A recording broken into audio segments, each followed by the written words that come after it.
Hi friends, అందరికీ వందనాలు. సరే, ఒక 2 రోజుల్లోనే మున్నేరు వాగు మొత్తం కొట్టుకుపోయే పరిస్థితి వచ్చింది. కొన్ని వేల సంవత్సరాల క్రితం భూమి మీద వర్షమే లేనప్పుడు ఈ భూలోకంలో ఉన్న జనాలందరూ దేవునికి వ్యతిరేకంగా పాపం చేసుకుంటూ తనకి ఇష్టానుసారంగా జీవించుకుంటూ ఉన్నారు. అప్పుడు దేవుడు ఒక నిర్ణయం తీసుకున్నాడు.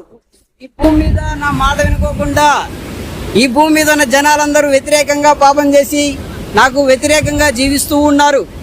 కాబట్టి ఈ భూమిని మొత్తం వర్షంతో, అదేవిధంగా గొప్ప వర్షంతో మొత్తాన్ని నాశనం చేస్తానని దేవుడు నిశ్చయించుకున్నాడు. మన బైబిల్ గ్రంథంలో చూస్తాం.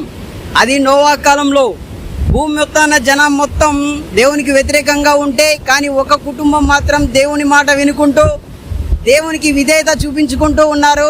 ఆ కుటుంబమే నోవా కుటుంబం.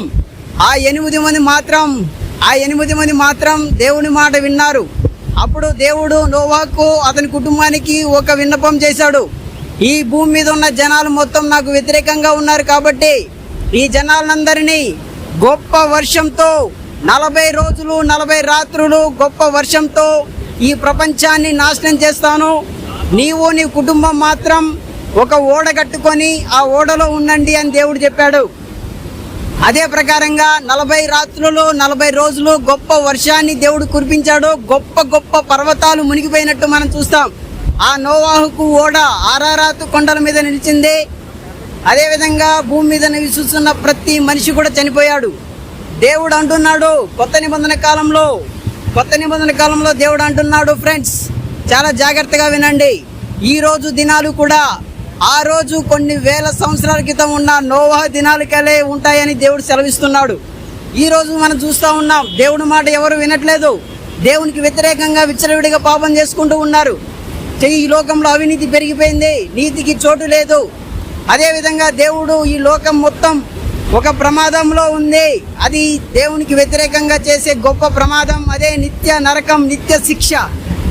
ప్రతి మనిషి ఏ భేదము లేదు, అందరూ పాపం చేసి దేవుడు అనుగ్రహించి మహిమను పొందలేకపోతున్నారు. ఒకరోజు చనిపోతున్నారు, చనిపోయి నిత్య నరకానికి పోతున్నారు. ఇది ప్రతి మనిషికి కూడా నిశ్చయించబడింది. ఫ్రెండ్స్, దయచేసి ఆ నోవా దినాల్లో ఎలాగైతే దేవుడు హెచ్చరించాడో ఈ రోజుల్లో కూడా బైబిల్ ద్వారా కొంతమంది సేవకుల ద్వారా ప్రతి మనిషికి దేవుడు హెచ్చరిస్తూ ఉన్నాడు. మనిషి చనిపోయిన తర్వాత తన పాపమును బట్టి దేవుని తీర్పులోకి వెళ్తాడు. ఆ పాపమును బట్టి అతనికి వచ్చిన శిక్ష నిత్య శిక్ష, నరకం. దాని నుండి తప్పించబడాలంటే ఏకైక మార్గం యేసు మార్గం. ఎందుకు యేసు మార్గమే ఏకైక మార్గం అంటే మనిషి పాపానికి ప్రాయశ్చిత్తం జరగాలి. అందుకనే మనిషి పాపం నుండి బయటికి రాగలడు. మనిషి పాపం నుండి బయటికి రావాలంటే పాపానికి ప్రాయశ్చిత్తం జరగాలి. పాపానికి ప్రాయశ్చిత్తం జరగాలంటే రక్తం చిందించబడాలి. ఎలాంటి రక్తం చిందించబడాలంటే పరిశుద్ధమైన రక్తం చిందించబడాలి. పరిశుద్ధమైన రక్తం ఎవరికి ఉంది? ఎవ్వరికి లేదు. మనిషి రక్తం ఆ మనిషి పాపం నుండి బయటికి తీసుకురాలేదు. ఎందుకంటే మనిషి రక్తంలో మలినం ఉంది, పరిశుద్ధం కాదు. పశువుల రక్తం, ఎడ్ల రక్తం సరిపోదు. ఈ ప్రపంచంలో ఈ జీవికోటిలో మనిషిని కాపాడడానికి కావలసిన రక్తం ఎవ్వరికి లేదు. దేవుడు పరిశుద్ధుడు, దేవునికి రక్తం ఉండదు. ఆ రక్తం కావాలని, ఆ పరిశుద్ధ రక్తాన్ని చిందించాలని, మనిషిని ఎలాగైనా పాపం నుండి బయటికి తీసుకురావాలని దేవుడు ఒక ప్లాన్ వేసి ఈ లోకానికి దిగి వచ్చాడు. ఆయన పేరే యేసుక్రీస్తు. ఆయన చనిపోయిన విధానం చూస్తాం. కాళ్ళు చేతులకు మేకులు కొట్టబడ్డారు, తలకి ముళ్ళ కిరీటం పెట్టారు, కొరడాలతో ఆయన వీపుని చీల్చారు. ఎందుకు? ఆయన దేవుడు కదా, ఆయన్ని రక్షించుకోవచ్చు కదా అని మీరు చెప్పొచ్చు.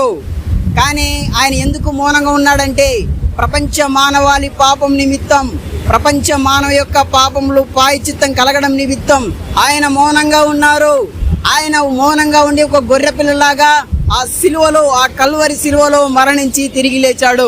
ఎవరైతే యేసుక్రీస్తు దగ్గరకు వచ్చి అయ్యో నేను పాపం చేశాను, నేను పాపం చేసి చనిపోయి నిత్య నరకానికి పోతున్నాను, ఆ నరకం నుండి కాపాడడానికి దేవుడు ఈ లోకానికి వచ్చాడు, ఆ నరకానికి కావాల్సిన పాపానికి ప్రాయశ్చిత్తంగా తన రక్తాన్ని సిలువలో చిందించాడు, ఆయన పేరు యేసు అని విశ్వసిస్తారు, ఆయన దేవుడిగా అంగీకరిస్తారు, వాళ్ళ పాపం క్షమించబడుతుంది, వాళ్ళు నరకం నుండి తప్పించబడతారు.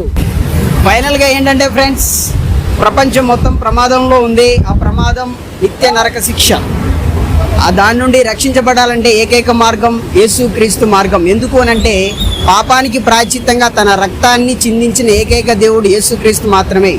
ఈ సత్యాన్ని ఎవరైతే అంగీకరిస్తారో, విశ్వసిస్తారో వాళ్ళ పాపం క్షమించబడుతుంది. ఈ లోకం అనేది శాశ్వతం కాదు. ఈ లోకంలో ఎవరు కూడా శాశ్వతంగా ఉండలేరు.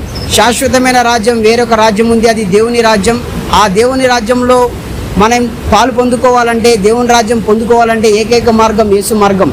ప్రతి ఒక్కరు కూడా యేసుని నమ్ముకోవాల్సిందిగా ప్రభు పేరిట మనం చేస్తున్నాను. ఆమెన్.